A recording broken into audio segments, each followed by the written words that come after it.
நம்மளோட சின்ன வயசுல நிறைய ஹாரர் மூவிஸ்லாம் பார்த்துருப்போம். ஆனா, அதுல இருக்கக்கூடிய பாடல்கள்லாம் பிளேலிஸ்ட்லயே இருக்கும். அப்படி தரமான சாங்ஸ்லாம் இருக்கும். அந்த வகையில என்னென்ன சாங்ஸ்ன்னு பார்ப்போமா? ராசாவே எனக்கு தெரியலையாங்கிற சாங் ஸ்ரீ ராஜராஜேஸ்வரியில வரும். இந்த சாங்குடைய மியூசிக் டைரக்டர் தேவா. தரமான சாங்கு சூப்பரா இருக்கும். இப்போ வரைக்குமே பல பேரோட பிளேலிஸ்ட்ல இருக்கும். ஆசாவே என்ன தெரியலையா. அடுத்து ஜெமீன் கோட்டைங்கிற ஒரு படம். இப்போ வரைக்குமே பார்த்தா அள்ளு விடும். அதுல வந்து தென்னை மரச்சோலைன்னு ஒரு சாங் சூப்பரா இருக்கும்.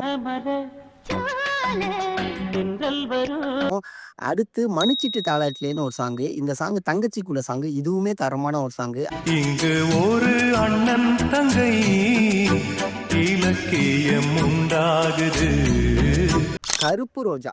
இந்த படத்தை பத்தி சொல்லணும்னா ஆக்சுவலா ஒரு புதுவிதமான ஹாரர் மூவி. அப்போ வந்து எல்லாருக்குமே இந்த படம் ரொம்ப பிடிக்கும். இப்போ வரைக்குமே நிறைய பேருக்கு பிடிக்கும். அலெக்ஸ் அப்படின்னு ராம்கி கத்தும்போது அவருக்கான ஃபேன் பேஸ் ரொம்ப அதிகமா உருவாகுன ஒரு படம் தான் வந்து பார்த்தீங்கன்னா கருப்பு ரோஜா. இதுல இருக்கக்கூடிய ஒரு சாங்கு கரையில் ஒரு குயில் பாட்டு. சூப்பரான ஒரு சாங். இது மேல் அண்ட் ஃபீமேல் வெர்ஷன்ல இருக்கும். தரமான ஒரு சாங்கு. இந்த சாங் கேட்டு பாருங்க.